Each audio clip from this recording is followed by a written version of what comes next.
Well, hello everyone. I'm Eric Jensen, if you've forgotten, and I'm the facilitator for the work group. Oh, here we got Abby's coming in. Um, and this is meeting 9 of the ADV work group. So welcome back. We've had a little bit of a hiatus in between. Um, and before we get going here, I'd like to have someone introduce themselves as one of the new members of the work group. Alan Hansen, I believe, Alan, you are representing OSMB. All right. Are you there? Maybe, well, maybe he didn't make it on yet. I'm sorry. All right. Well, when Alan shows up, we're going to ask him to introduce himself. So apologize for that. I didn't see everybody's name up here on my screen. All right. Well, we've got a lot to cover today. And just starting off, we have a pretty full agenda. We're going to be focusing primarily on the legislative concepts that have been developed and proposals that have been developed to date so far. And we will be following the same protocols that we've had before. Somewhere around 2 o'clock, we'll have a break when we have an easy breaking point. And at 2:40, we're going to be having community input if there is anybody who is attending from the community. So next slide, we have the contact information there in case you don't have it. And so you have my contact information there, Kate McCusker's information, as well as Josh. So you know how to reach us now. All right. I just saw that Alan is here, but he can't unmute his mic. Alan, do you have a button there on the left-hand side, a mute button?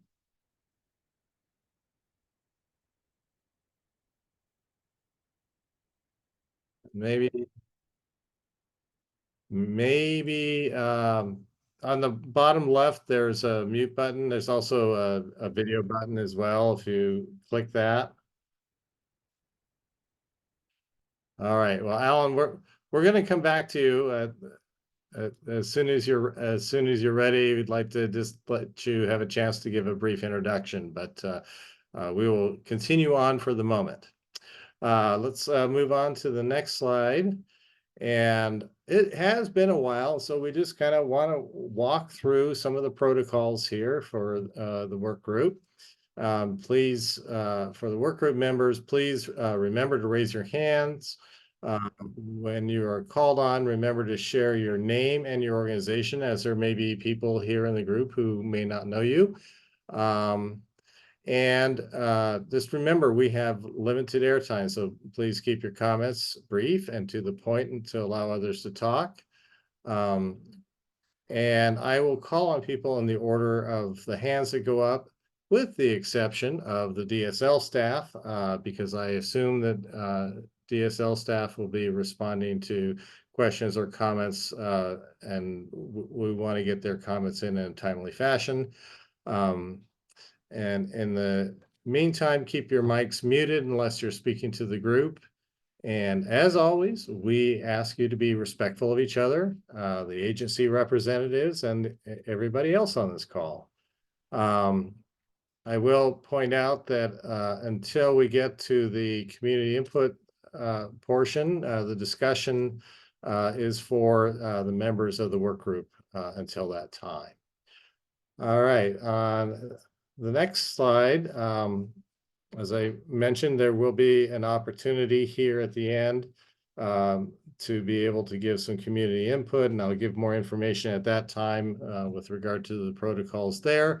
I'd also like to remind you that meeting information and materials are posted on the website a week in advance, and the recordings are also available if you want them.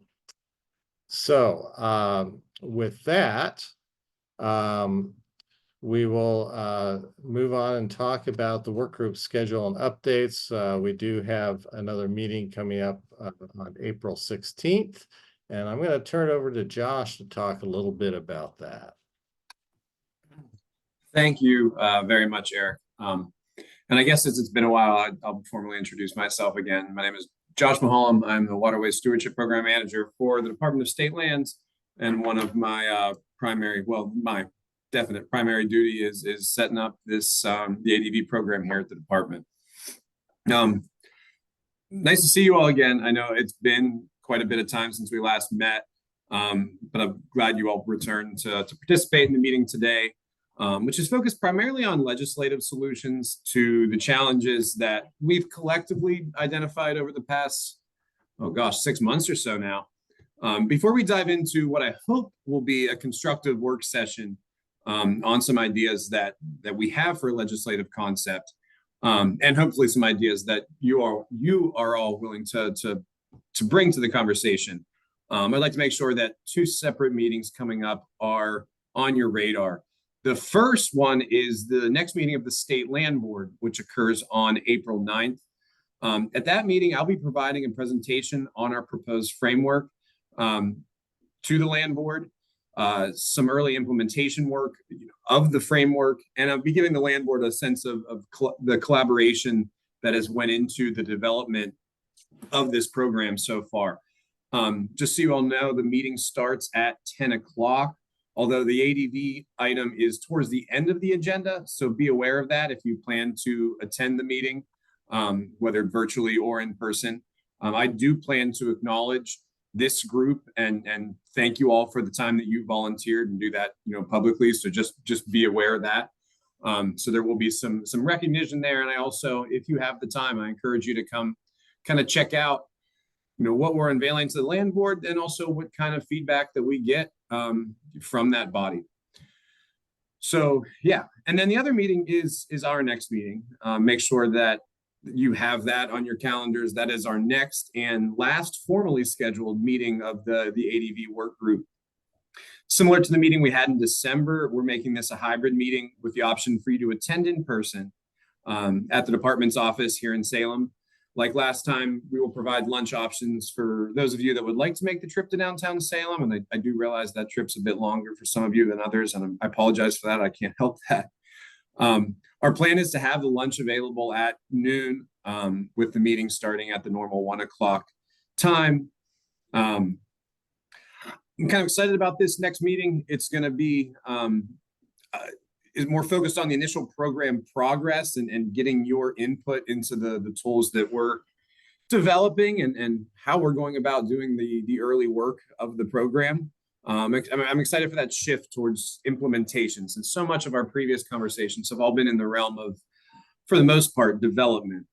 So we're going to present some thoughts on how we continue to engage the public and stakeholders like yourselves as the program continues to develop, and how we incorporate just public input in general on the challenging decisions and priorities, on priorities that we're going to have to make going forward. So look for an email from Kate soon after this meeting about that meeting, how you get your lunch ordered, RSVP and all that. And for those of you that feel inclined to join me here in the office building, it'll be should be a fun, positive conversation. Again, I think that'll be a cool meeting to kind of shift gears a little bit for the work group. Okay, can you go to the next slide, please? So I also wanted to briefly update you on the status of the program framework that we collaborated on and put out for public review and comment last month, and through the early part of this month. We received a handful of comments, many of which reflected conversations that we've also had with this group, but some other things that we'll be sure to keep in mind as we go forward with implementation.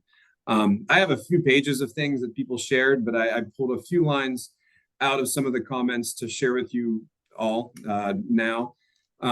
Some folks are actually pretty complimentary and supportive, saying they support our efforts and this sounds like a good plan, go forth. Others brought up some things that mirrored our conversations that we've had here, including making sure that we look to at any opportunities for federal funding, making sure that a list of contractors is readily available to do this work. Someone felt very strongly that the government should not be selling their rotting junk to people, and brought that to our attention. There was a mixed reaction to the idea that user fees should be part of the solution, which was not unexpected at all. I especially like the comment there towards the bottom. No more studies or consultants, just go to work. I think that sentiment is probably shared by many, and I'd like to really embrace this idea of, roll up your sleeves and get to work. So we took that to heart. The last thing I'll mention is that there was a bit of a theme overall in that several commenters had thoughts on the lack of readily available non-cost limiting options for boat disposal for most individuals, and that's something that must be considered and ideally would get addressed. Some of those same commenters are also against any state money supporting that effort, and that challenge is something that I'll continue to be thinking about.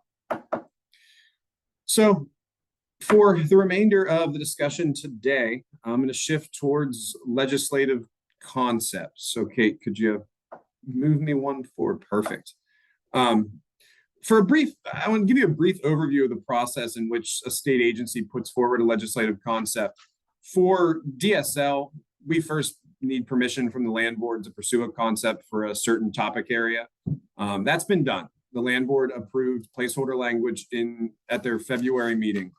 And I shared that with you all in the packet that I'd sent out the week before, a little over a week ago, that we have placeholder language in some very broad areas that the land board has approved us to continue to refine a concept for.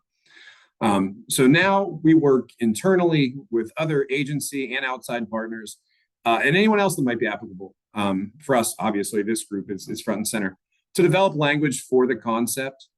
Basically, what you want to accomplish with what we need to figure out is what we want to accomplish with a bill that would amend state statute. Today, we aren't necessarily here to hammer out every word. Even when you draft bill language, it's ultimately legislative counsel who works for the legislature that's going to end up crafting and kind of refining the language. I have found they do appreciate when you incorporate suggested language, and often we'll take that into consideration. But they're the ones that ultimately craft bills brought to the legislature. But you do want to have a very clear picture of what you want a bill to do. And so between now and the next 5-6 months, we'll be collaborating with legislative counsel on our package.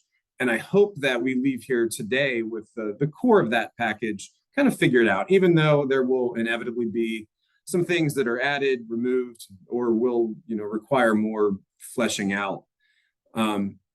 Ultimately, a package would need to be okayed by the governor's office, which I'd expect to happen sometime in the fall, potentially early winter, but we'd shoot for the fall.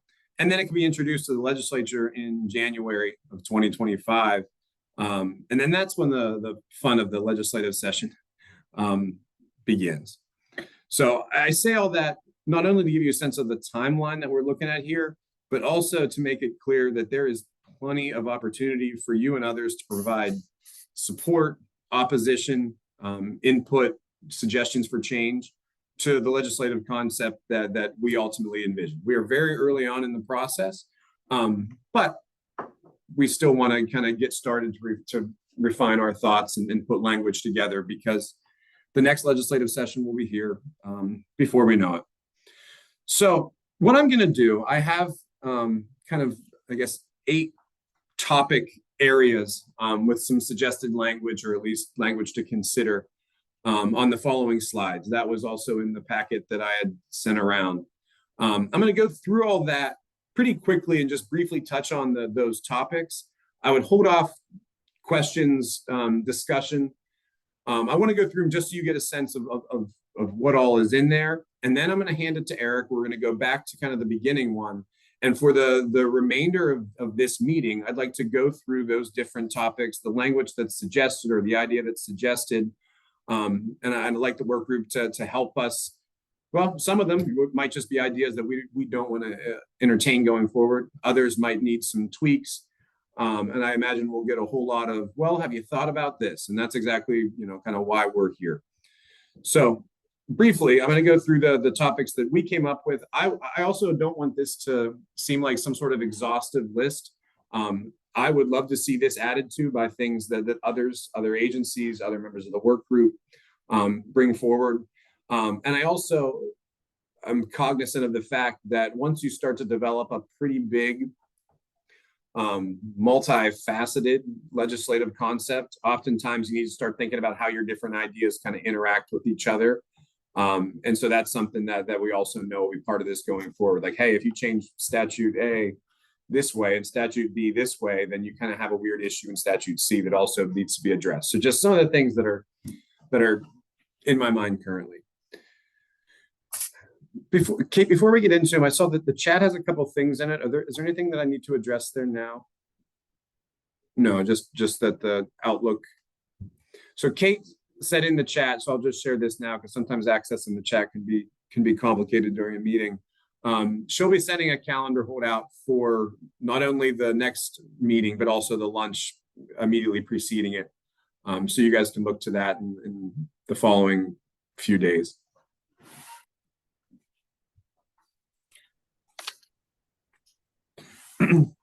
So again, briefly, the areas that we had some ideas on and I'd like to see some discussion on today.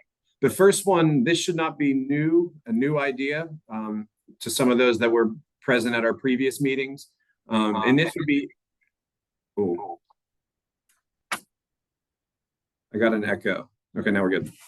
And this would be adding definitions for marine debris and also maybe sunk vessels to capture things that are, as well as the photo in the bottom left kind of points out, no longer functional vessels, whether they're abandoned vessels or derelict vessels. The current statutes don't necessarily differentiate between a boat that's recently sunk and is usable and something that can no longer function as a vessel. And I know that Washington, at a previous meeting, shared some thoughts on how that works in that state, and I think it's worth at least visiting here. The next thing, and kind of on the same vein, is to go ahead, Kate. You can go forward. To look at the definitions of derelict vessels, and then in the next slide, it's abandoned vessels, and just making sure that both of those definitions are encompassing all the situations in which we deal with. For instance, this vessel on the screen probably does not meet a definition of a derelict vessel because it is beached. Beached vessels usually have to be in immediate danger of sinking. So it creates some challenges for some of our law enforcement partners. I know we've heard that. So beefing up the derelict vessel definition, we see some value in. Likewise, on the following slide, is changing a definition of abandoned vessel to capture vessels that are not abandoned, maybe in the traditional sense of the word, but are somewhere that they are not authorized to be. The current definition leaves some ambiguity there that has been a concern of those doing abandoned vessel seizure type work in the past, and some cleanup of that statute language might be a really good idea. At least we kind of think it is. Okay, you can keep going. We'll try to touch on these quickly so then we can start revisiting them and getting more in the weeds. So regarding marine debris, sunk vessels, also vessels where ownership, an establishment of ownership is literally impossible. We'd like to look into adding provisions that allow expedited disposal of those situations. And a lot of that is to get around some of the costs associated with vessel storage in situations where that storage is serving absolutely no purpose other than it's following a statute. Some of the storage requirements are important to have there, and they protect property rights.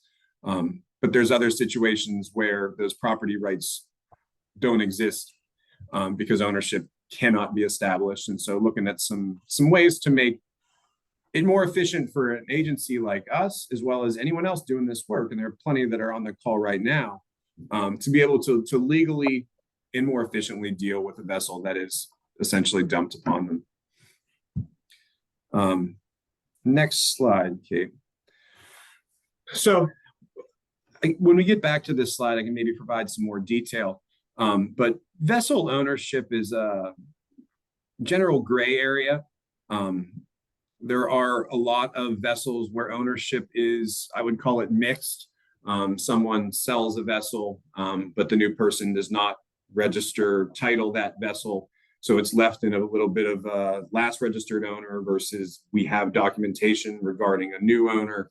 And the statutes just don't clearly account for all that gray area. So there's some language that could be tightened up to more clearly establish ownership and what certain transactions on a title, for instance, what those legally represent when we get into ownership and also like liability. The next slide, Kate.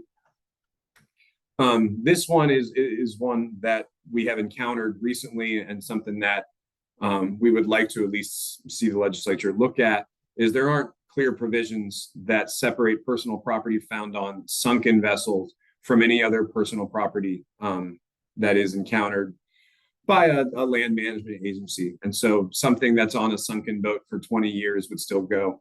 Right now, we would put it through a personal property disposition process that in some ways is unsafe, certainly unsanitary, and just cataloging things in certain sunken vessels can be literally impossible. So again, trying to account for that.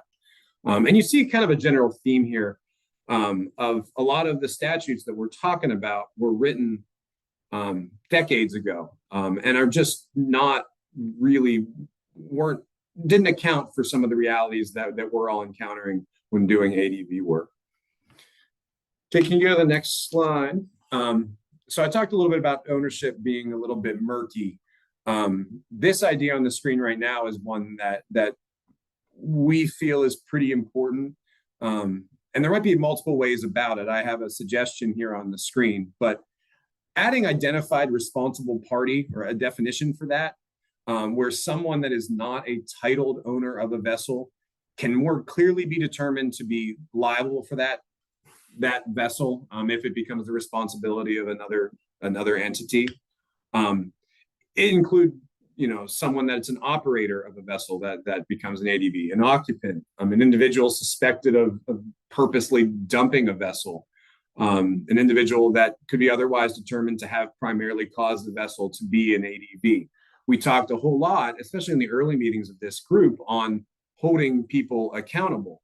And one of the challenges there is that current laws are very murky about holding someone else accountable that is not a titled owner on a vessel. But we also encounter ADVs and discarded boat situations all the time in which the last titled owner is not the person that we know to be associated with the vessel now. And so there might be some things that we can tighten up there. And then the last couple are, I would call these almost placeholders. I wanted to leave this in here because we've had conversations about where vessel insurance could fit into the state's regulatory or boat regulatory framework. So I put that in here as just another opportunity for that discussion. I would say the group has been lukewarm on that idea at best, especially as it doesn't really solve some of the problems that we're currently facing. But again, I wanted to at least put a slide in here so that there's another opportunity for that conversation. And then it ends with, very short idea, but also a very weighty one. There was not consensus, but there was an agreement by many folks on this in the work group that the idea of user fees by people that either recreate on the water, use the water for business, that those those entities should be part of funding a solution. So boat registration fees was chief among them. Here's another placeholder to have that conversation. Note that fees on waterway leases and marinas were also part of the discussion. You don't see that on here, and that's primarily because those are not statutory change. Those things can be done in rule by the Department of State Lands. So we can certainly still talk about that today when we get to this slide, but that would not be something that would have to be in legislation. However, it certainly could. State statute trumps an administrative role, but that's why you don't see that here. And I think that's the end of my ideas, Kate, correct? Okay, so what I'd like to do now that you get a sense of everything that's in here, kind of go back to the top. Eric, I'll pass it off to you to lead us into a discussion through each of those slides. And if we have, we have an hour and a half exactly. If we get through this quickly, I would love to leave time at the end to discuss kind of other ideas. If we don't have time for that, please, by all means, let me know ideas that you have. Again, I try to point out that we're very early on in this concept development process. So there certainly is time. There's certainly time in any avenue that you'd like to take to get your ideas to us. I'd appreciate that. So yeah, that's how I expect the rest of the meeting to go. We'll stop at discussion at 2:45, 2:50 or so to allow for some closing thoughts and allow public feedback if there's any. And then we'll plan to adjourn at 3. So thank you for listening to me ramble. Eric, go ahead. Great, thanks, Josh. It's come to my attention that Alan now has the ability to unmute. So why don't we just pause for a moment before we start the discussion? Alan, would you like to introduce yourself? Sure. My name's Alan Hansen. Can you hear me? Yes. Perfect. Clearly, I'm not in the IT department. So I'm at the Oregon State Marine Board. I'm in the position of policy and environmental manager, which is the position vacated by Mr. Mulholland when he moved over to DSL. So been in the position for about a month and a half. I come from the hemp program over at the Department of Ag. So boating policy is new to me, but I've been having a great time learning and looking forward to working with you, all of you guys. Great. Well, welcome aboard, no pun intended. So, all right. Well, we're now going to move into the discussion period with regard to the legislative concept proposals that Josh just walked through. Let me just, what? We have one more person to introduce as well. Could you, sorry, Kevin McAfee, new DSL staff member who has not been introduced to the work group yet. Kevin? Hey, I'm Kevin McAfee I'm the outreach and compliance coordinator for the DSL. Was hired on about 3 months ago. Been watching these meetings for since they began. I just retired from the sheriff's office where I worked for 18 years on the river patrol. So hopefully that helps. Great. Thanks, Kevin. Josh? Yes, all right. I realized after I kind of gave that whole overview, before we get into the weeds, and I think we're going to get into some weeds. Does anyone have any questions regarding everything I had just shared? I want to make sure I provide that opportunity before we, again, start kind of delving into things. Okay, guess not. I just wanted to make sure I checked. Sorry, Eric, go ahead. No worries, Josh. All right, so let me just give you a little overview of how we're going to go through these slides and what we're looking for. So as we start the discussion, we're going to be taking these concepts one by one as Josh presented them. And what we'll do is we're going to put the slide up on the screen, and then we're going to take the slide off of the screen so we can see everybody's faces. So as a facilitator, I can actually see when you're raising your hand or gesturing one way or another. Just know that the slide's going to come up and it's going to go away. We'll see everybody's faces. We'll have a discussion, and then we'll move on to the next slide. Please note that some of the ideas that are presented in concept form, while others may offer some specific language. In both cases, we're going to ask that you keep your comments at the conceptual level rather than trying to wordsmith at this juncture. There's a couple of reasons we request this approach. One is, in my experience as a facilitator, wordsmithing takes a lot of time, and we probably wouldn't get through everything. But probably more importantly, and what Josh brought up earlier on, is eventually, for those of you who've been through legislative processes before, you know how this works, that the language changes and it goes to legislative council, and legislative council makes changes. So trying to wordsmith over the exact wording right now probably isn't the best use of time.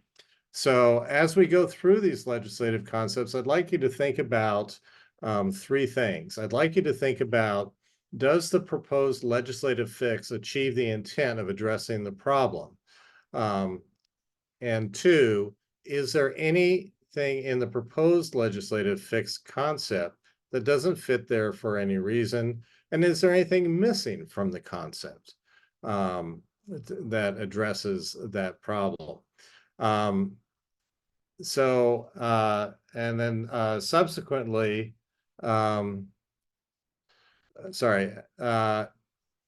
at the end, I'm going to just wrap up quickly on each topic and just ask you for a thumbs up. We're not looking for a consensus today, but just to kind of get a sense of how many of you feel comfortable with the concept before we move on to the next one.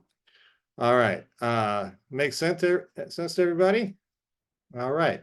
So we're going to move to the next slide, Kate, and we're going to start with the marine debris and sunk vessels.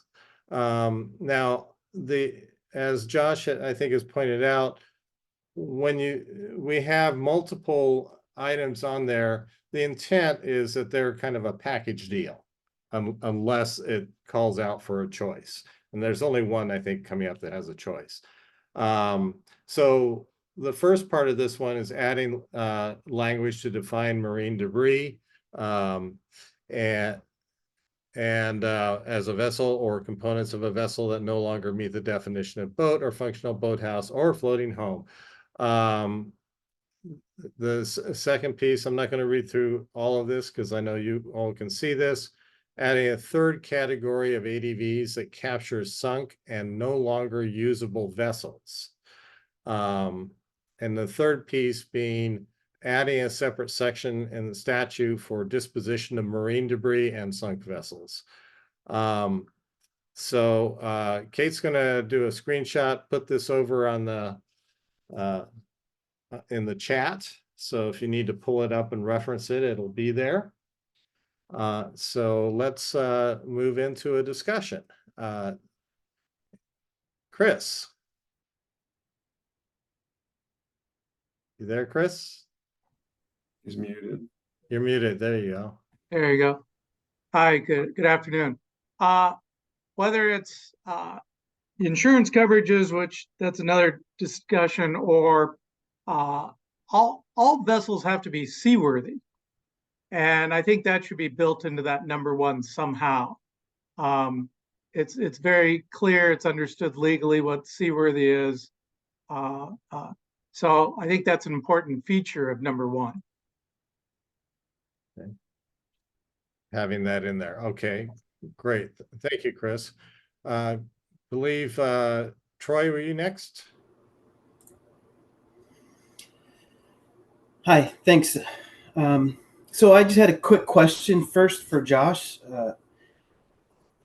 Is your intent by defining this as marine debris, are you trying to get away from, sorry about that, trying to get away from the due process of notifying owners that you're going to remove the stuff?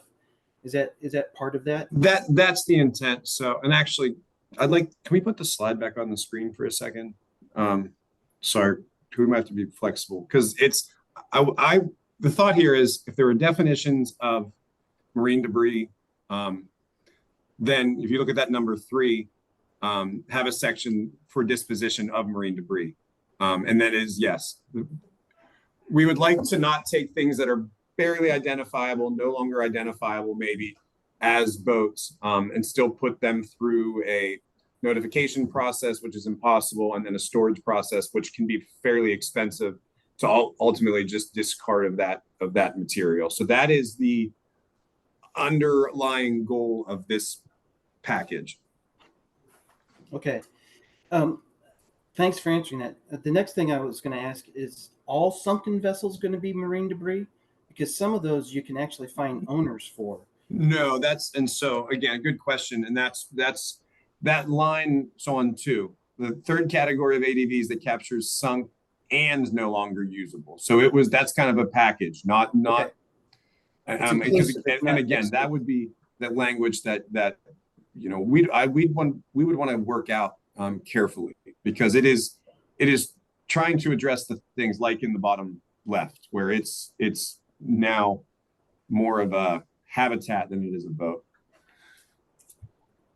All right. Thanks, Josh. Okay, Abby. Thanks. I guess I have a little bit of a bigger question. I'm struggling a little bit with looking at these line by line without a section that sort of states the intent overall. Like, what is the goal of the entire program? And a little bit relates to kind of the question, why are we making some things marine debris? So I'm struggling with that. And so I'm just suggesting that perhaps when you communicate this to anyone, you start with that. This is what we're trying to achieve. And frankly, who is going to be using this new statutory language? You talk about adding to statute, but not seeing where this all fits in. Is this for one agency? Is this multiple agencies using this same language? So a little bit feels like I'm struggling because it's floating on its own and not contextualized. But I will say, I think the language generally is good, but I don't see any of the glue to understand it as a whole. So, and thank you, Abby. And let me provide some more kind of context. A lot of that is in the fairly lengthy packet, not kind of lengthy packet that we had shared earlier.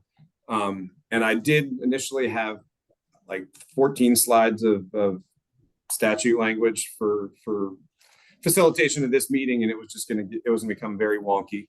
So with the package overall, we are trying to achieve a few different things. Now, that broad placeholder language was what was initially approved by the land board. So some of them, and most of the things we're talking about today, at least these early on items, are procedural process. I would call them improvements. They are things that would allow us, any enforcement agency. So most of these statutes we're talking about are technically 830 statutes, and that's disposition of abandoned and derelict vessels. Those statutes apply to any enforcement agency, whether it be a state agency, whether it be a local authority, cities, counties, port districts, all have access to those statutes. I think we envision, given that the ADV program is living here at DSL, and there's some dedicated, albeit at this point, short-term funding for dealing with ADVs at this department, and also given the fact that we have a lot of firsthand understanding and working with the current statutes and where they've introduced some, again, I would call them inefficiencies, because they're statutes that are not written to deal with some of the current situations that we encounter. So they would improve our efficiency. However, they would also improve the efficiency of anyone else taking on this work. So when we're providing technical assistance, we can have maybe more in our tool belt, if you will, when we help. But that's only one part of the package. I mean, the other thing that the land board okayed was clarifying responsibilities and liabilities of people tied to ADVs. They also approved language on securing long-term funding And there was continued interest in either insurance or bonding requirements, and that those 4 categories of things were okay to be pursued in the package. So I don't know if I have a great summary for, one sentence of this is what we're trying to do. We're trying to improve Oregon's ability to respond to the issue of ADVs. I guess that would be my summary, and that's through different channels, many of which we're discussing today. Thank you, Josh. And I think, Abby's point goes to being able to put all of this in context as people are reading it, Sure. And suggesting that when you move forward to present these to others, that's their setting the context so they know where the puzzle piece fits, if you will. Mm-hmm. So okay, well, let's move on to Sergeant Dangler. Good afternoon, Sergeant Steve Dangler, Multnomah County Sheriff's Office. I'd like the definition of marine debris. Obviously, in our realm of work, we run across a lot of things that we would just like to do something with or have something done with, where we run into that problem of now we've got a seizure, we've got to go through the process. And I know over the course of many years, we've just taken it upon ourselves to call things trash or debris and decide to do something with it. Having that definition going along with it now would be really beneficial moving forward. A couple things I could see adding to that would be abandoned docks or decking, as well as abandoned pilings. Okay. So adding those into the mix. All right. Great. Let's move on then. And Stan, I believe you're next. Thank you, Stan Tonneson, Rocky Point Marina, and board member of WU. Steve stole my thunder on that one. I'm glad that boathouses and are added on, boathouses and houseboats. I just feel the docks need to be added as well, and the piling.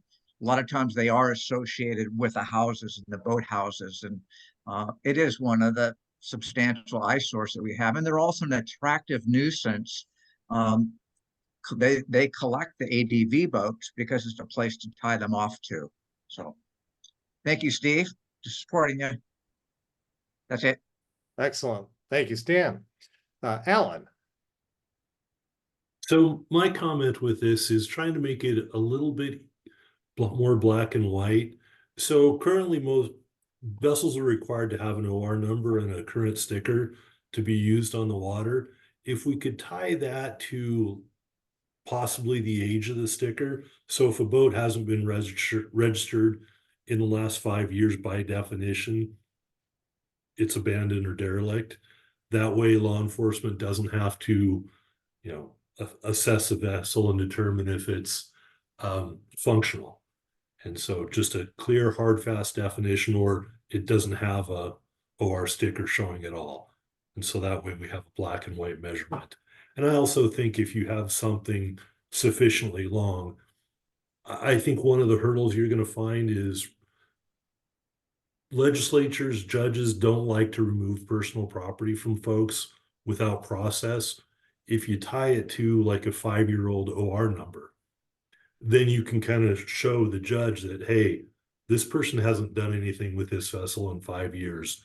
It's been on the water illegally for that time frame. So I think consider something along those lines just to make it a very hard, fast definition.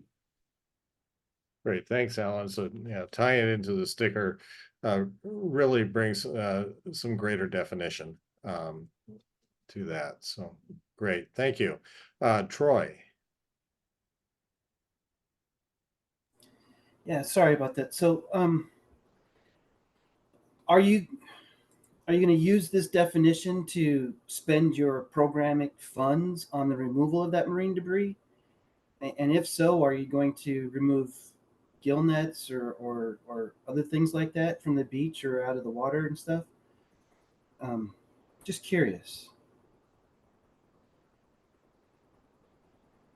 The short-term answer would be likely not. I mean, our focus, our charge from the legislature is to focus on abandoned derelict vessels, and that's using the definition of vessels that I think is kind of the commonly accepted one. I think debris associated with vessels, so vessels broken in half. I think that's certainly within that. Regarding things that are other true kind of debris gill nets, that is not my or this program's primary intent and focus, at least right now. Although I don't have a crystal ball here, but I can see, in the future, especially as we're able to wrap our head around the true ADV issue more, that other marine debris and a mechanism for dealing with that more comprehensively could also be included. So Troy, I guess that's a long non-answer to, in an ideal world, yes, but right now we're pretty vessel focused. Yeah, and I would agree, but I would just suggest that you keep an eye on that definition as you move forward to make sure that it's the narrow scope that you're looking for. So, and that might be an argument for keeping away from marine debris, which also has a pretty established federal definition of like everything, right? And use another term that would be, hey, definitely a vessel, but a vessel that is not meeting a vessel definition. So it's not an abandoned vessel or a derelict vessel. It's an abandoned used to be a vessel. And or something like that. We could probably do it, get a little more refined, but that's something to consider. And that would be something that I would ponder with, if we went this route, talk to the legislative council with, hey, there could be multiple strategy here. All right. Thanks, Josh.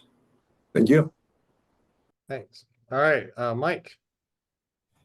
Mike Dunning, Portuguese Bay. Yeah, I think something along the lines of derelict. I know you want to go get away from vessel, but say something like derelict vessel debris or something like that. But I agree. Saying marine debris, my head goes a lot of places besides vessels. Okay. Great.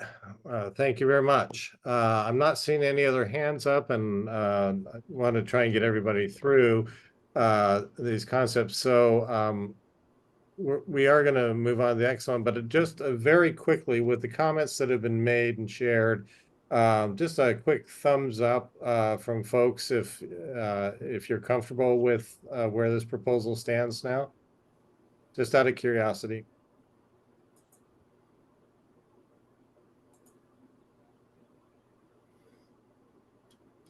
I like the graphic version and then the real version. Thank you, Stan, for using it real time.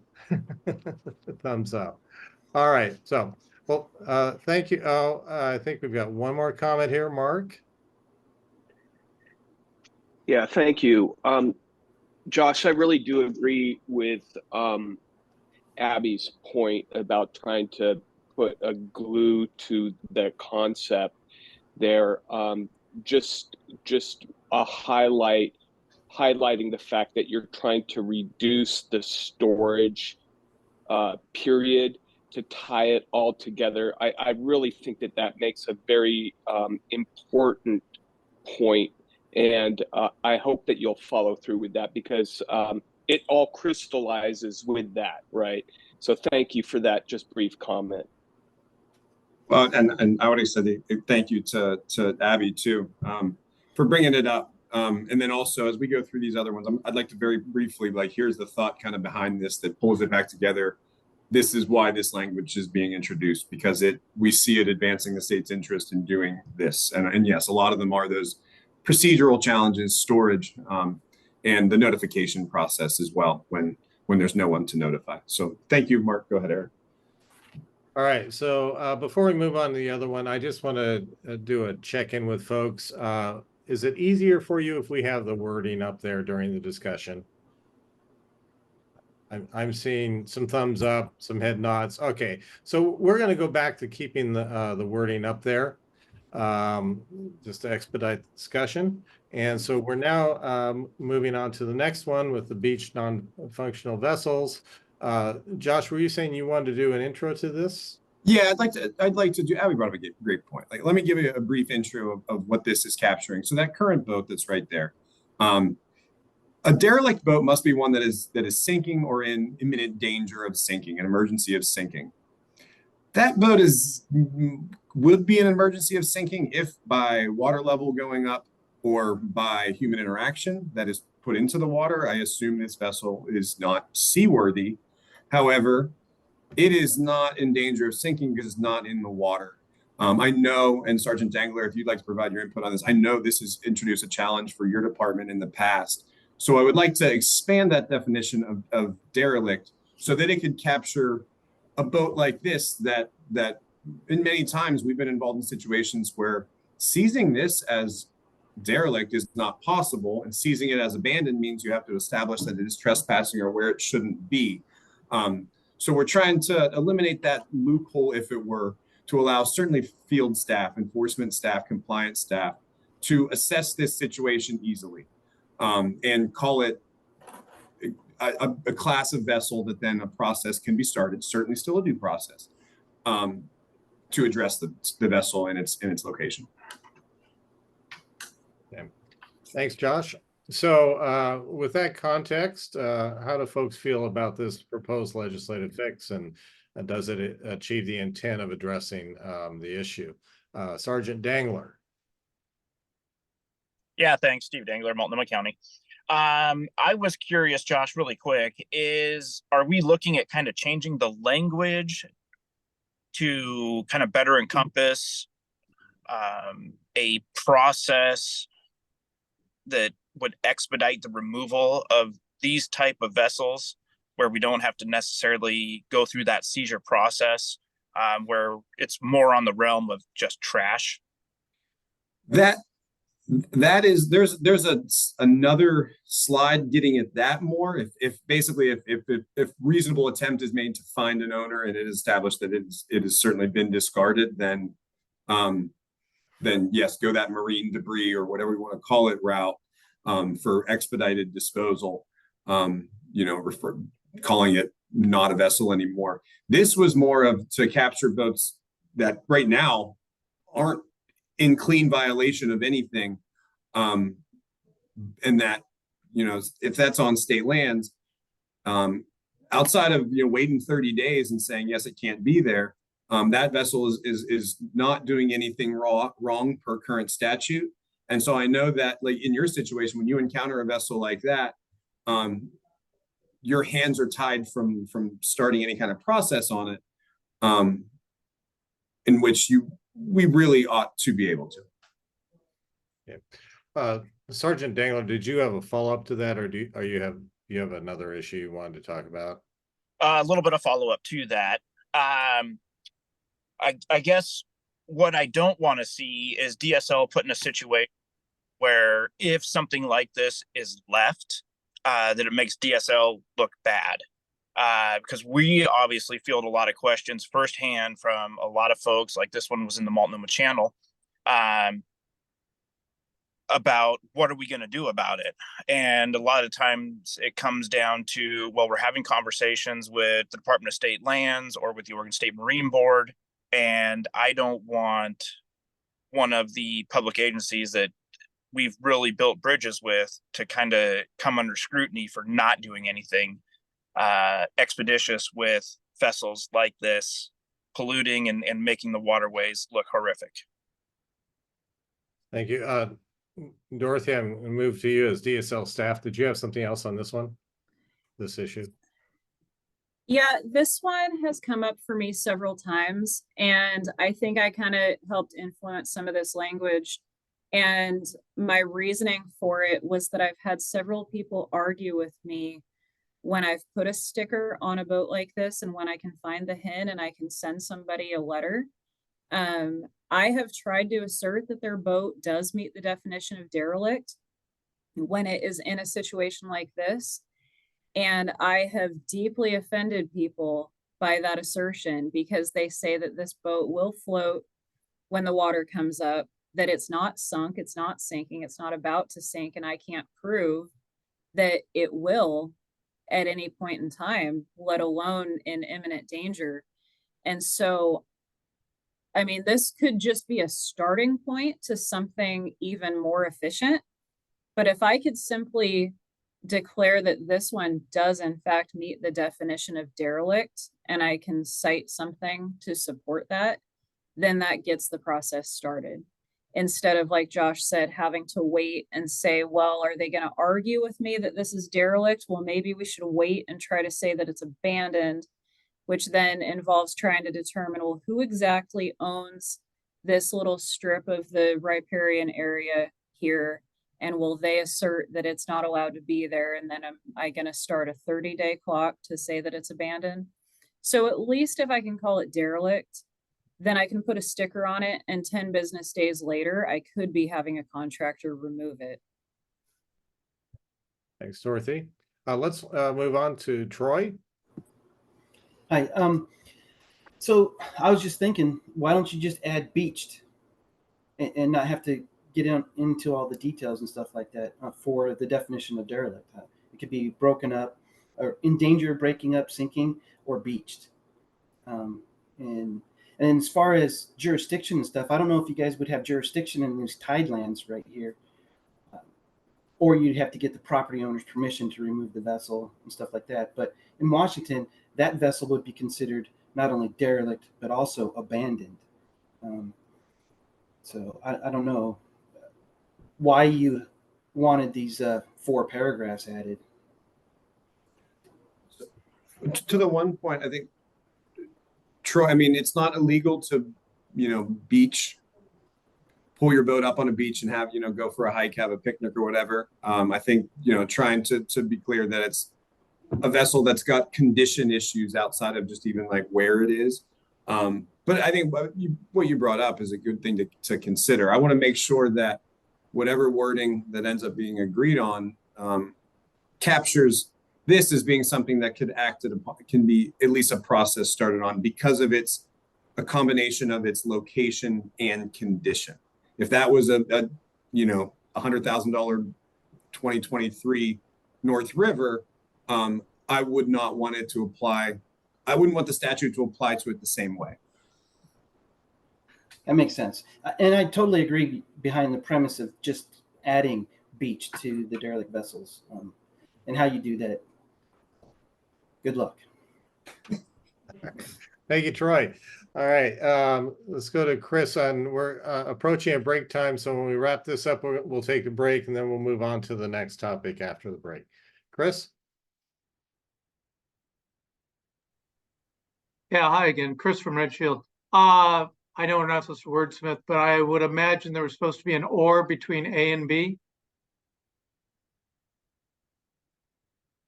Anyway, we'll move on. All right. Also, a barge is a vessel too. So B would not, we have to remember that barges, floating homes, boathouses, all that sort of being considered a vessel. If you don't put a or between A and B, then B would mean you'd have to have all those things. And lots of vessels, boathouses, floating homes, barges don't. So probably the word barge or something has to be fit in there, but I'm done. No, and you're good, Chris. And it is an or list. So it's 1, 2, or 3. So you can put the or between A and B as well. But you're also bringing up a good point. Like this all sounds, easy in concept, and you start thinking about all the nuances of what's a vessel. You're absolutely right. Floating homes, barges, boathouses, these are all vessels per the statute. And yeah, again, what we are trying to get at is kind of the visual on the screen. But it's the wordsmithing. It'll take some thought to make sure we capture what we are trying to capture without unintended consequences. Thanks, Josh. Chris? All done here. Thanks. Okay, just saw the hand again. Oh no, Chris Hathaway. I'm sorry. Yeah, Chris Hathaway, Lower Columbia Estuary Partnership. I just want to say, I think, as you, Josh and the rest of DSL staff go to communicate all these changes with the next round of stakeholders, the photos are super helpful. And the more I think you can show photos really helps people understand the differences in the types of vessels and where they are in their condition. So just really encourage you to keep showing those visuals, because I think it helps a lot in people's understanding of what these things look like on the landscape. Great, thank you, Chris. All right, yeah, I think we've got everybody. So let's take a break here. We're 2 for 9, and let's come back at 2:07, and we'll pick it up from there. Thank you.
Waiting for my clock to turn to 2:07.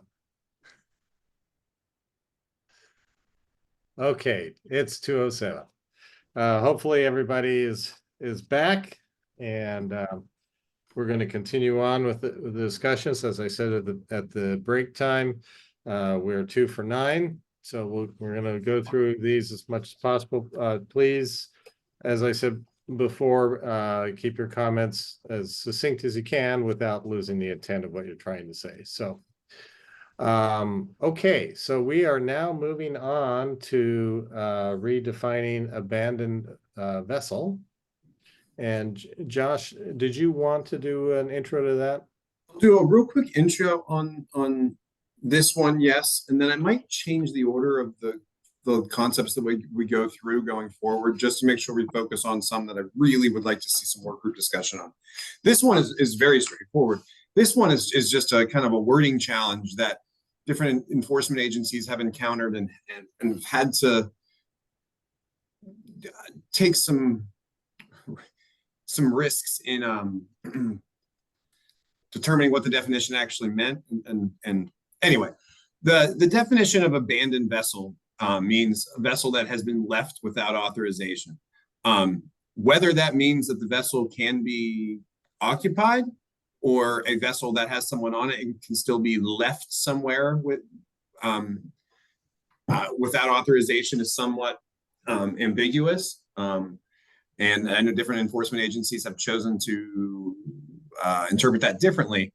I'd like to see the definition of abandoned vessel just mean something that is located where it's not authorized to be, or the other option would be to add a third category of vessel in trespass that is somewhere where it's not authorized to be, whether that's at a dock without authorization, whether that's on state submerged lands for over 30 days, just to better account for the situation where someone is potentially occupying a vessel, but it is calling those abandoned vessels causes a lot of confusion for folks because the word abandoned usually doesn't coincide with someone being on it. So anyway, that's the problem that we were looking to address here.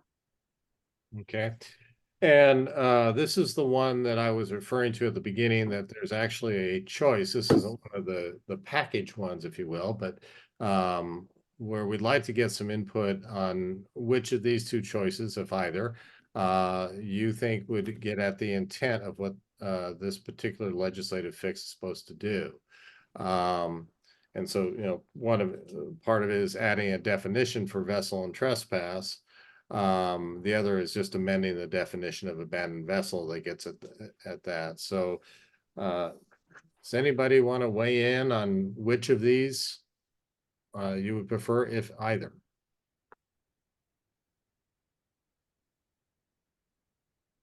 Troy. Sorry, quick question, Josh. The way these definitions read, it means a vessel could be on land or on the water. So they could be in a parking lot somewhere or out on the street, maybe. So the definition for abandoned vessel is not restricted to water. It uses that same language that you're seeing up top. So right now, currently, abandoned vessel in Oregon means a vessel that has been left without authorization on public or private land, the waters of the state, or any other water. It is not specific to marine environments, aquatic environments. So it's not specific to your program that you're trying to build right now. No, and the statutes that all this language are in are not in Department of State land statutes. People call them Marine Board statutes, but these are just all the statutes regarding disposition of vessels, boats. And they are definitely written so that they can be used by any enforcement agency, which is a law enforcement agency, a federal agency, the Marine Board, any other public body, which is all state agencies that has responsibility for land or water on which an abandoned or derelict vessel is located. So anyone encountered, any jurisdiction that encounters an ADV situation, this applies to them. They can utilize the processes and the definitions and all that laid out within. Yeah, I appreciate that. Do you intend to use a vessel training program at any point? We certainly have it. It's been identified in the framework as like something that we must explore, look into. I think that the question is how much of a proportion of the program would that be in the very near term, short term. But short answer, yes. So if a private moorage facility had a vessel that no longer is paying rent and they evict them, does that become automatically abandoned at that point because they're not now there without permission? We would likely put it on that moorage facility to establish, ownership of the vessel, even if there was an opportunity for state reimbursement or some sort of submittal to a turn-in program. I think we would look to the moorage operator, at the very least, how has it been established that it's been abandoned? What was the legal process that was followed? Is it through a moorage contract agreement? Is it through these statutes for a private moorage? These are not going to apply, but if it was a port or something else that qualified as enforcement agency, they could certainly be eligible for a vessel turn-in program in that scenario. But I think we would want to see that the due process as laid out in these statutes, whether the way they're written currently or as potentially amended, was followed. All right, thanks. I just wanted to see if you were thinking about that when you were making this definition decision. So thank you. Thanks, Troy. Rachel? Hi, Rachel Fisher, National Marine Manufacturers Association. I was just going to bring up exactly what Troy had said in that last iteration, was the without authorization. I know that can be a bit of a kind of an impasse for other states. Similarly to Washington, I know they just passed legislation that allows private marinas to apply for abandoned and derelict vessel removal. It went down from I think it was 60 to 70 days down to 45, whereas public marinas were already down to 25. So there might be an opportunity to work with marinas to help flush that out. And just echoing what Troy said. Thank you, Rachel. All right, any other comments? Yeah, Alan. I think this is another good opportunity to use a current registration sticker, because if they're on the water, they don't have the Marine Board authorization to be there without current registration. So I think that's an easy tool to use in a scenario like this. Great. All right. Any other comments? So we may not have clear choice between the two necessarily, but some good concepts and some good suggestions that were brought up with things to think about. So I'm not going to do the thumbs up at this point. I'm just going to move on for the sake of time here, if that's all right with folks. Okay, Josh, did you want us to skip to a different one, or No, we're going to do this one, and then I'm going to have you skip ahead after this. But since Alan just so beautifully segued into this one, I think we'll cover it real quick. Because that is something to consider, adding provisions for when a boat has no official actions for some period of time on the title or registration. So, that hasn't been registered, it hasn't been titled, where it's been essentially forgotten about from a legal status standpoint for some period of time. And I think we could have a healthy debate on whether that's 5 years, 10 years, 100 years, whatever. But there can be some consideration there that, okay, this boat has been, sunk or this boat has been here without registration for 12 years, that could be a consideration into the disposition manner. And that gets back into some of the stuff we were talking about earlier, that certain criteria are checked. Storage, notification, those things could be at the very least expedited, expedited, if not kind of eliminated from the process in those situations. And likewise, vessels where no owner is discovered after reasonable efforts are made. Notifications went out and it turned out a boat was sold 10 years ago and the owner is now 130 years old or whatever. We encounter so many weird situations. There's not flexibility in the statutes to make what I would say are just responsible government decisions, reasonable decisions to keep our costs low and benefit to Oregonians high. So this is another example where maybe there's an opportunity to have the statutes better serve just the reality of what we encounter. Great, thanks. Any comments here as to whether or not this is getting at the intent? Going. Hold on, Abby has a statement, a question in the chat. Oh, I didn't see the chat. Sorry.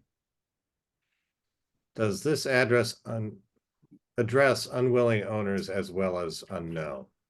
I This doesn't. The one I'm going to have you skip to next, Eric, does. And so another very organic segue if we're done with this. But Alan's got his hand up. So go ahead. Alan? You're on mute. Sorry about that. This just thought jumped in my head on the disposition of vessels. I get copies of notices that PBOT just sent out, and they had like a 2010 North River nice boat sitting on the street. Should we include a option to auction a vessel off?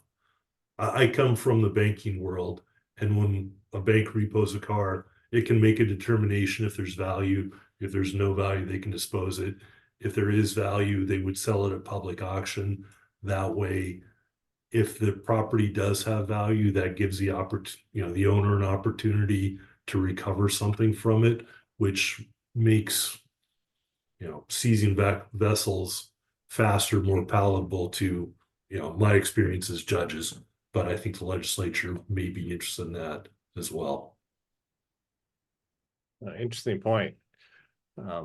Josh, did you have any immediate thoughts about that? Yeah, just that the way the laws as written, they don't preclude enforcement agencies from auctioning off vessels. There's a process for it laid out. It's so rare that enforcement agencies encounter situations like that, but it's there. It does happen from time to time. I think it's a lot more prevalent in the private marina or maybe in the port world where they are left with things that have some level of value. Typically, like decisions that I've been a part of in the past, it's usually on the side of it's probably not worth putting it back into circulation to where it could become our problem again. But there is subjectivity in that decision for enforcement agencies. Thanks, Josh. Mark? Yeah, I was, Josh hit the point that I wanted to make at the very end there is that, selling some of these vessels that still may hold some value sometimes is in the eye of the beholder. And the worry I have, of course, is that these things will just get cycled back into becoming in a condition that we have to take action. I can certainly understand a 2010 North River 23-foot vessel holding some at minimum scrap value, because that's an awful lot of aluminum. But beyond that, the worry, of course, is that these things will get recycled by people, sold over and over again. And what we're trying to do, of course, is try to eliminate the source at the beginning, because I think we all agree that prevention is a lot cheaper than having to pull a boat off the bottom of a river, lake, or ocean. Thank you. All right, Troy. Hi. So here in Washington, we can use, sell, or destroy the vessels that we take into custody, and I would recommend that you always destroy them because you don't want repeat customers. And we're dealing with that federal vessel that you asked me about before, that the federal government is required to sell these vessels to try and recoup some of their costs, and it's just setting the problem on the states. Having said that, yes, I would approve of expediting the disposition of these vessels and stuff like that. But I would also like to see some flexibility with that.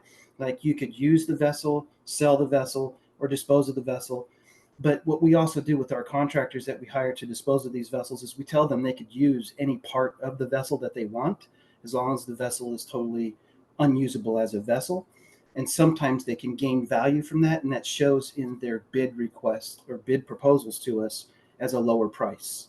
So that might be something that you might want to explore as well. Thank you. A good experience you're bringing to the table as usual. Sergeant Dangler. Yeah, thanks. I like the idea of the expedited disposal. That would be super beneficial. I don't like the idea of putting vessels back out there for sale. I know there could be, some things recouped, but I think that adds additional layers that would take away the funding of the program that we all want to see it put forward towards, which is the cleanup and disposal of what we have out there and to keep our waterways safe and clean. Great. Thank you, Sergeant. And your comments are consistent with what we've been hearing. So that sounds like people are on the same page. All right. Not seeing any other hands come up. What I'd like to do is to move on so we can get as many of these in as we can. Josh, where did you want us to go next? Couple forward to the owners versus interested parties. A little bit further. One more. Yes, owners versus responsible parties. Abby kind of alluded to it with the question that she posed in the chat. Also, I was just thinking about the conversation about whether we sell vessels, and apparently some of us have been doing this way too long, because apparently we all see boats and just see them as liability and worth negative money. That's somewhat funny. Anyway, the owners versus responsible parties, and this is a little bit, this is a vague-ish language. There'd be a lot of working with legislative counsel on how to do this. But I mean, we have all lamented about the struggle of holding people accountable, responsible, whatever word you want to use, financially responsible for an ADV that becomes someone else's problem. The statute language is all very clear, pretty clear on it being owner. Owner has a definition. It's always tied to titled owner.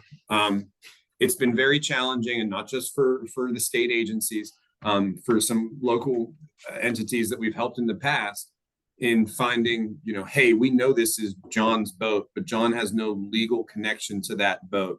Therefore, John can pretty easily get away from being responsible for that.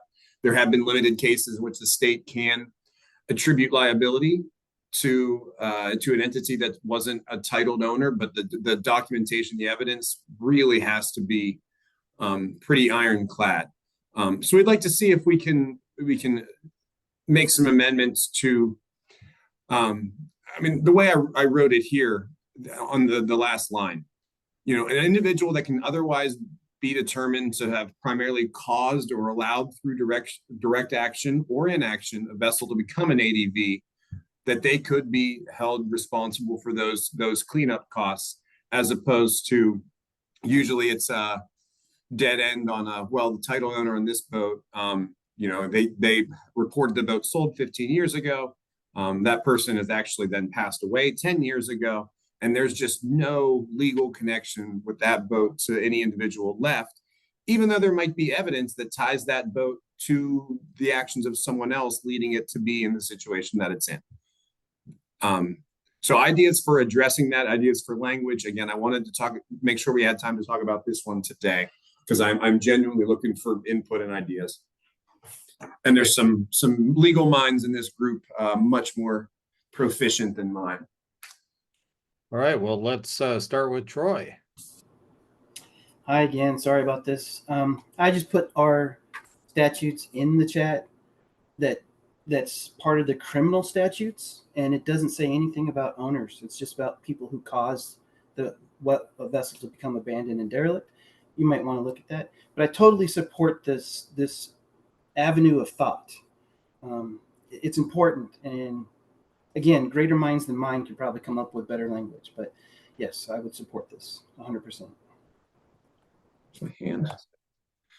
Josh? Troy, may I ask a follow-up? Yeah, please. So these are you said criminal statutes, correct? Correct. What's the penalty that these violations carry? Obviously this does not account for, or maybe it does, I don't know what the penalty section looks like of these statutes. Account for the cost that another entity might incur for dealing with an ADV. This is just hey, if you make an ADV, the maximum citation is $500 or whatever it was. Like, what's the application of this look like?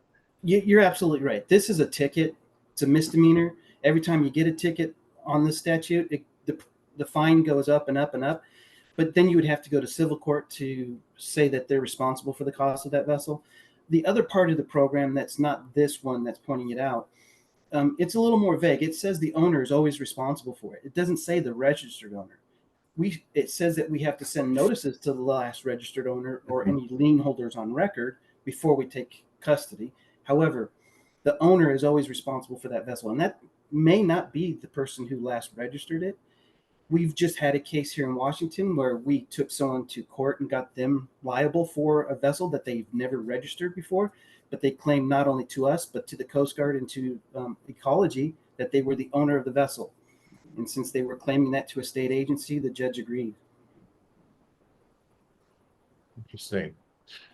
Thank you, Troy. And yeah, that goes to the enforcement issue. So let's move to Abby.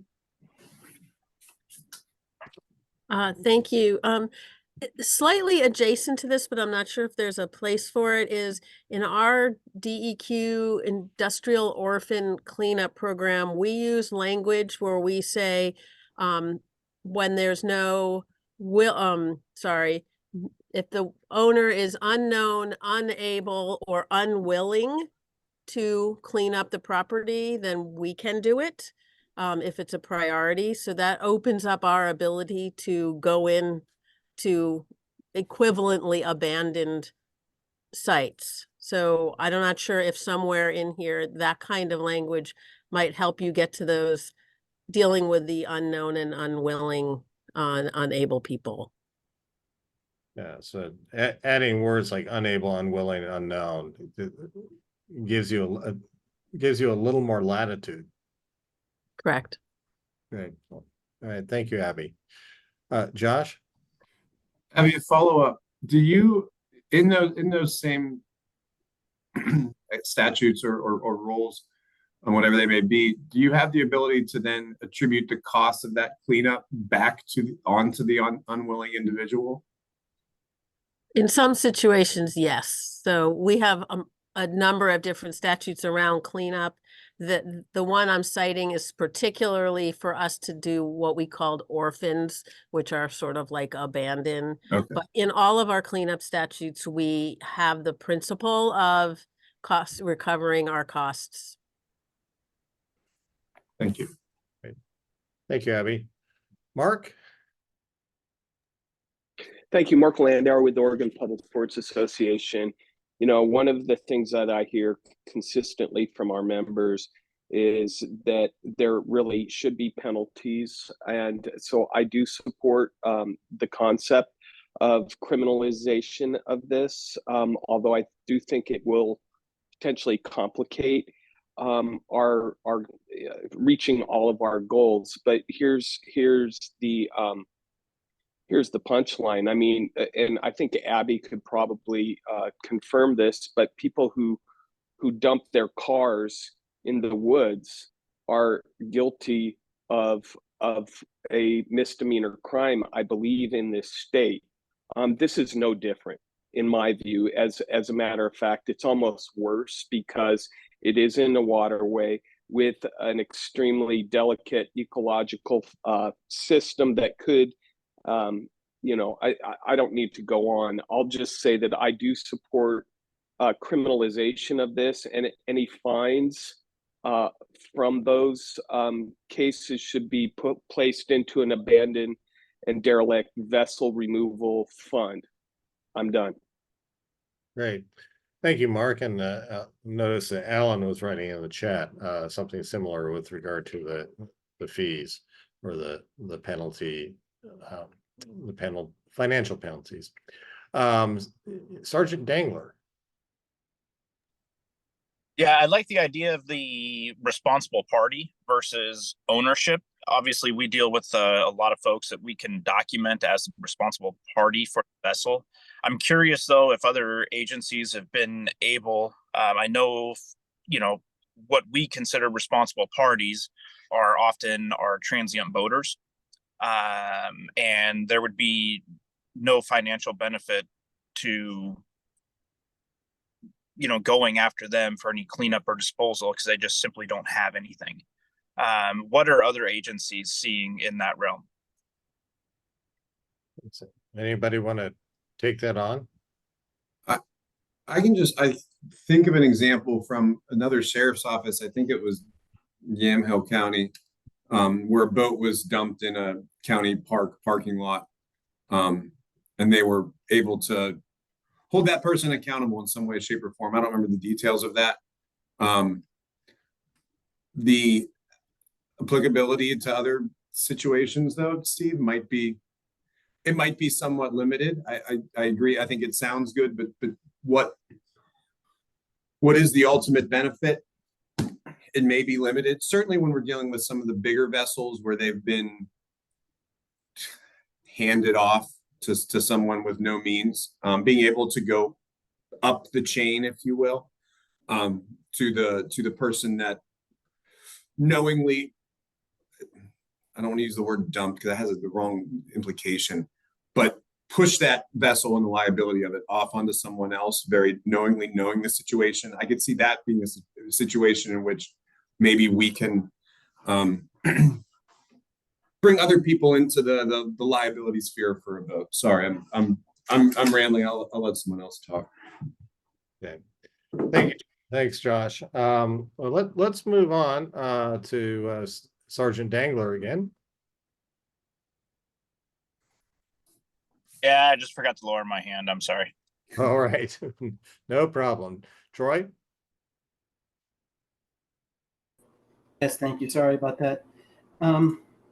So out of the 22 years this program has been running in Washington State, I can count on maybe one hand the number of times we've sent a bill to an owner and they paid it.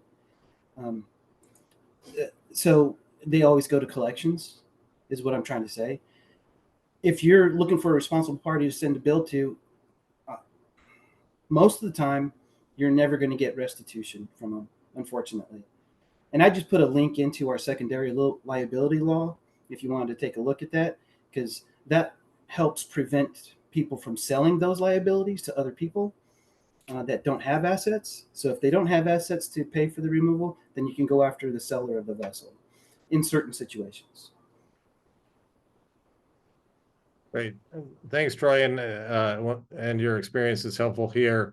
Where you're not able to collect a whole lot in terms of restitution as a rule. But I think what I'm hearing here is if there is any kind of ability to get some restitution, it's worth going after. I'm not saying that you shouldn't have this in there, because it's your fiduciary responsibility to your stakeholders as well as to the taxpayers of the state to try and recover those costs. But the reality is you'll probably almost never achieve that goal. Yeah. And shouldn't be the driving force for this particular legislative fix. So, okay, great. All right. Anybody else? All right. So with that, we're now 5 for 9. And let's move on to the next one. Josh, which is the one you want to go to next? I feel good about us being close, back on track-ish. I would keep going forward. Forward. The things regarding personal property on sunken vessels, that's a relatively small thing. I certainly, the whole group, after this, please provide input on whatever's been presented. But as far as deserving discussion, yeah, I would go here and then to the slide after this, and then we can do a time check and assess. All right, got it. So we're on vessel insurance now. All right. Any intent that you want to put behind this, Josh, or the intent was I pointed out early on. There have been a lot of suggestions that this should be part of what the ADV program considers and looks at trying to implement. I can say that in my conversations with some industry folks and other experts, I think there's value in the idea of vessel insurance, broadly speaking. Its application to the problems that we are tasked with fixing. I don't I don't necessarily see the connection, but I want to give the group one more opportunity because the conversations haven't really gone anywhere. Okay, let's go to Troy. Yeah. Are you going to require the marinas in port districts to have insurance? Because that's the only place I've ever seen an insurance requirement actually work. So a vessel sinks in the marina, they can go to their insurance and say, hey, I need money to raise this vessel, and they'll get their money minus their deductible to remove the vessel. And that's probably the only example I've ever seen work for an insurance on vessels. Other than that, how are you going to enforce it? That requires a lot of on-water enforcement. And right now, registration's not even being enforced. Thanks. All right. So that's just that's a question then, how that would happen. All right, let's move on to Chris.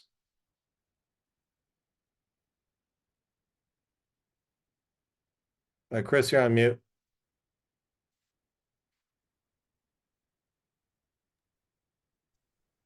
Too many things to remember. Sorry. This being in the insurance business, this brings up a lot of various thoughts, but in general, to charge for insurance, you have to have an expected cost to come up with some sort of premium.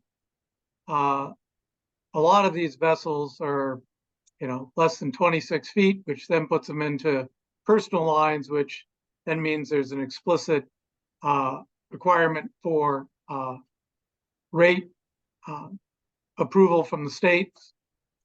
That's difficult, especially without hard numbers of why you're charging someone an extra, and we all say $5, but $5 is hard to get a rate increase through many times. On larger vessels, yeah, you could do it, but again, how are we coming up with what is the cost to the insurance industry? Also requiring perfectly good folks to increase their insurance coverage for the occasional vessel that gets abandoned is sort of rubs the same way as raising fees on boaters. But really for the insurance company, it's hard because we have to have statistical numbers of why we're charging our folks more money. And to ask an insurance company 10 years from now to cover Harvey's boat because that's the last insurance policy you can find, that doesn't sit. I don't think that's going to sit well with the industry either. But anyway, just general thinking comments. Chris, just a follow-up question for you. Do you see this particular provision as being not viable from the insurance industry's perspective? Again, without hard numbers, what do you charge the folks? How are you getting it down to, well, the insurance companies that sell only insurance from 30 feet to 50 feet, that's all they're going to be responsible for. They're not going to be led into commercial ocean going blue water vessel, large loss type things. The pollution, some of these policies have pollution, others don't. I find it an easy way to try to go capture money, but how do we make it fair on everyone?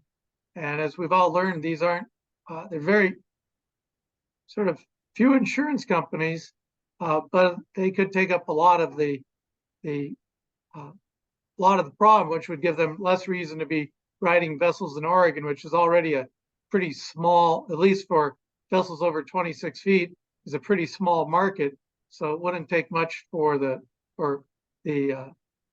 companies to bail from riding in Oregon. Yeah. Okay. Thank you for the clarification. Alan? So I think Troy nailed it on this, that the only place this really makes sense are vessels stored in marinas, and that could be included in the standard lease agreement with DSL and the marina. So I don't know how we would enforce it on the typical trailerable vessel, but I think there is a appropriate area and use it when we can, if possible. Great. Thank you, Alan. Chris Jones, you still have your Oh. hand said. Sorry about that. I just want to make sure it was just inadvertent. Oh, yes. All right, Aaron? Thank you. My sincere apologies for being late. We had a budget meeting today I had to be at, and it ran over a little bit. Director of Operations at the Port of Newport. So the suggestion was, again, reiterated that ports should insure against this. I don't know if it's different in Oregon than it is Washington, but I've asked a specific question of our insurance company because of all the times we've had to deal with this and then trying to get some kind of insurance to cover the wreck removal. And the answer that I have received from multiple insurance companies here in the state of Oregon, and Chris could probably answer this better than I could, but they said that there is no such insurance that's available here. There's nothing on the market. And they wouldn't offer us that type of insurance because it's not available here. So for the port, like because I've tried to go out and get insurance against wreck removal by third parties, and each time they've come back and said, nope, you need to make sure that the owners of these boats that are in your slips have proper wreck removal in their insurance. And I noticed, one thing I've learned the hard way is that for a lot of insurance policies, they will exclude wreck removal for some reason or another. It's probably to save them some money or something like that. And we've gone and tried to actually say, well, look, it's a liability to the port because we lose the slip. If there's a sunk boat, the slip, we can't use it. And try to get our insurance policy to cover us in that regard, and they won't do it. So at the end of the day, the only way I've been able to get any resources moved was when it was directed by a state entity that we had to get the wreck removed, and that was required by the state. But we could not purchase insurance against this scenario. It sounds like there are some definite challenges here with regards to insurance. Mark? Can I ask Aaron a quick question though? Because as the man or the executive director of the Oregon Public Ports Association, Aaron, is it true though that as a part of your mooring agreements that those vessels have insurance? Yes, that's true. We require it of all the vessels. As a matter of fact, that's one of our biggest issues. And trying to, so our challenge is in attaining compliance with that and holding people's toes to the fire and making sure that, because one of the first things that they don't do as soon as it gets difficult to make ends meet is to stop paying for insurance. But yes, we require that. And then don't you require those moorage holders to list you as the secondary person so that in the event that they do stop payments on those insurance, that insurance, that the port is actually notified by the insurer as well? That's correct. Yep, we require them to list us as an additional insured on the policy, give us a copy of the certificate, and then that we're named to be notified if the policy is canceled. What it doesn't protect us from is those scenarios where people come in, because if they can take possession of a slip at 2 a.m. and that's the problem that we have is people who come into the marina, take possession of the slip, and then they have it and they're there. Then you got the challenge. Okay, how do I get this person and their boat out of here? And so just as a follow-up here, folks, I will say that the Port of Newport is not unique amongst the public ports in requiring insurance as a contingency of having a moorage slip. And that those ports are also named as the I forget what they call it, the secondary individual. So in the event that those individuals stop paying their insurance, the port is notified, and the port can notify the owner of the vessel that they're out of compliance with their moorage agreement. So I would say that for the most part, that's universally done amongst the public ports. Thank you. All right, thank you very much, Mark. We are at the point where we need to move to the community comment or community input part of the agenda, and then we can come back if there's additional time afterwards. Josh, did you have a? No? Okay.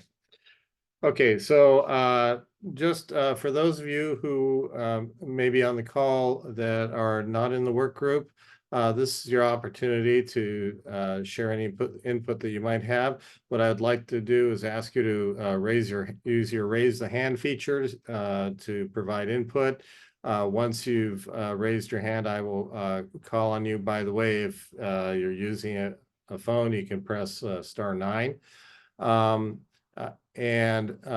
But keep your mics muted until it's your turn to speak. And when it is, please state your name, where you're from, and any organization you might be represented. And then we lastly ask you to keep your comments to 2 minutes, please, and be respectful of each other and agency representatives. So with that, do we have any community members, other non-work group members that would like to speak to this? To anything on the agenda? All right. I'm giving just a few minutes in case somebody's searching for that one place where you have to press the button to get your hand up. Okay, so seeing none, we will move back to the work group discussion. All right, so I think we've kind of wrapped up vessel insurance for now. I didn't see any. Oh, Josh, yes. Yeah, no, I think we did wrap it up, but I would just say, if anyone has any additional thoughts on that, I guess my question would be, if someone, a lawmaker asks, like, okay, well, obviously mandatory insurance for all boat owners in the state doesn't make sense and doesn't really address this issue. But is there, the department has the ability to put insurance requirements into leases that we have with our leaseholders. And that's a good swath of ports, marinas, whatever around the state, certainly not all of them. And then marinas, some, have policies in place like Port of Newport described. There are certainly others in the private sector that we'll just say the bar is much lower.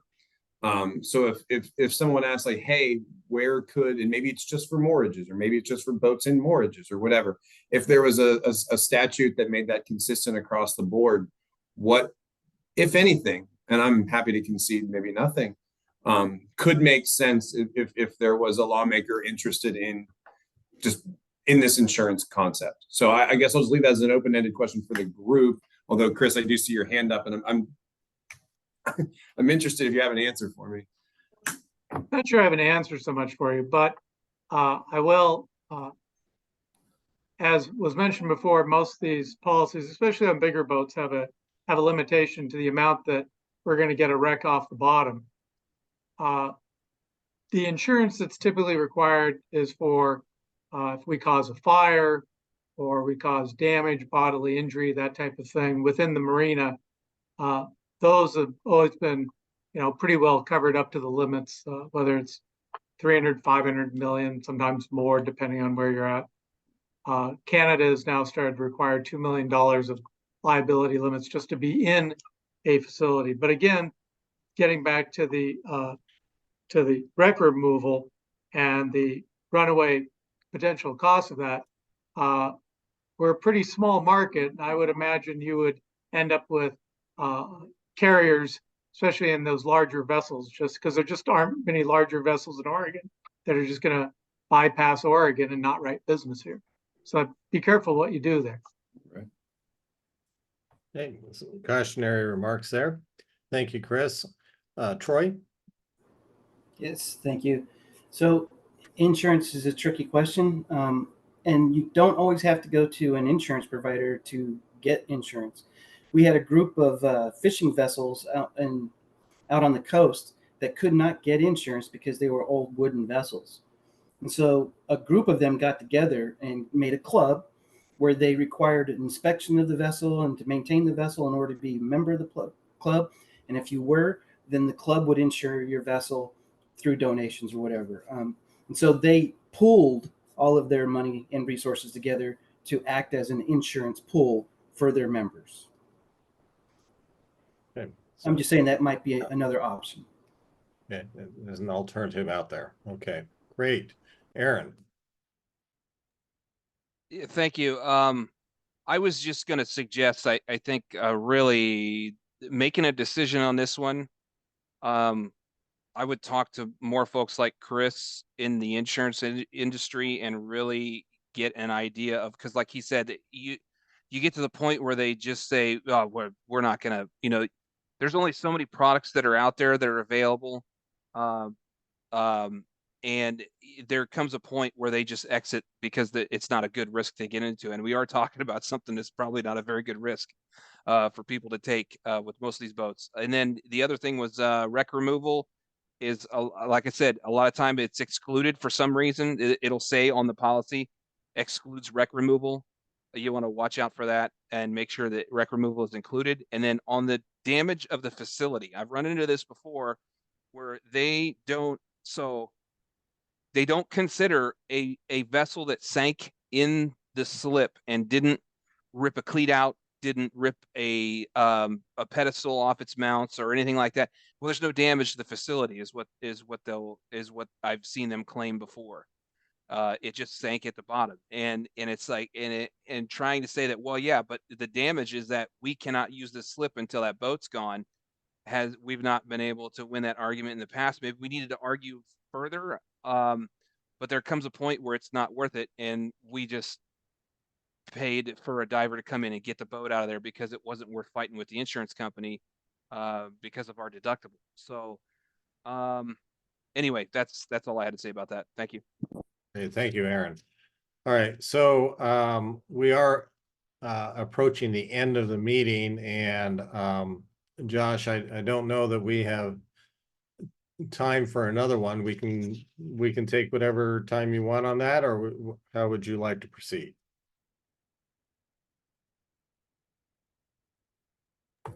I'd like to unmute is what I like to do. I mean, I'd like to look into at least this conversation regarding boat registration fees, as well as what I mentioned earlier, waterway authorizations and whatnot. It doesn't do any of that any justice to try to cram it into 5 minutes. I don't think it's respectful to the work group to have this try to go another hour. I will say that anything regarding fees is we'll have a robust opportunity for input and opposition, support, whatever, through a legislative process. Also, this would be a conversation with, like I saw Alan's hand go up and then go back down. At the very least, the Oregon State Marine Board would have some input into it, so what that might look like as it affects their operations too. So you'd be talking about, in some ways, a multi-agency legislative concept, which is not a new idea, but it would require some collaboration. So I think I would. Why don't we just plan to end here? Anything and everything that we talked about today, as well as everything that we didn't. This is legislative concept development can be an evolved process. The work group is still very much an ongoing thing that we're looking for input from. So please don't be shy about reaching out. Again, the week before our next meeting, Land Board meets. If you're able to attend and see kind of how our work is received, I encourage you to do so. A couple quick thoughts regarding, as we were talking about the legislative concepts, I just wrote these down to make sure I jammed them into the conversation here at the end. Legislative considerations are going to be part of the concept that we ultimately come up with. What can go through versus what we need, what we want. Where's their opposition that could jeopardize the rest of a potential bill? All those considerations would come into what we try to put forward. And then also, just a reminder, nothing about the direction that we ultimately choose to go. So like we as at the state level, or I guess at the state agency level, will preclude any other lawmakers from doing whatever they'd like to do to try to get at this issue as they see it. So it wouldn't be shocking to me at all if there were multiple ADV type bills in the next session, maybe only one of which is brought forward from the executive branch and the governor's office. So that's just, legislative process involves a whole lot. Actually, typically it doesn't involve the executive branch much, at all. So there will be other opportunities for other ideas to be pursued outside of what the direction that we can go. Mark, go ahead. Yeah, I just have a general question, Josh, because I know that DSL and OSMB have really done a lot of work on what we have before us today, and I want to extend my appreciation to you and all the folks involved in that. Having said that, though, I also think that there's some issues that aren't necessarily directly OSMB or DSL. So, for example, I didn't recall seeing anything in the slides about trying to identify contractors that can do the work and getting a statewide contract out for that type of work, and this actual disposal of the vessels themselves. I recall that we had some discussion about the disposal issues with solid waste places, etc. So I'm wondering if there's going to be follow-up on some of the other issues that we had identified, and if so, what is the plan for that? Thank you for taking my question. Yeah, sure. On the contracting piece, there are agreements that we at the state, 2 different agreements have set up over the last couple of years that have contractors on them that are able to do different classifications of the work that we might need. So, and that a lot of that I would say would not require statutory changes. So it might be why you don't see it reflected on these slides regarding the disposal piece and having those, just the disposal infrastructure, if you will, available. I think it's a giant challenge for the state. I don't right now have the answer on how that is solved functionally or legislatively. But it's an utmost concern of mine, is something that's going to need to be addressed in some way. This came out in the public comments too for the framework. It's like, hey, disposal options for boats are very limited, especially in some regions of the state, at least options that don't cost folks an inordinate amount that encourages to make bad decisions. So I don't think that's an answer to your question, Mark, but it's still part of the program framework, if not something that is explicitly we try to address in a legislative concept for 2025. Josh, I think we're at time. So we probably want to close the meeting. Was there anything else you needed to add? No. I'm good. All right. Well, yeah, I guess. No, I'm sorry. I'll just add. Mark sidetracked me with that question. I'll just add again, thank you for your time and going through this, and please don't be shy about reaching out and continuing to advise on what we're doing. I think that we are far from ready to say that we have all the answers, but we've established a pretty good list of questions that we're committed to continuing to look into. Thank you very much. We're on to April 16th at the hybrid meeting. Yes. Okay. Great. Thank you, everyone. Thank you. Thanks. Thank you.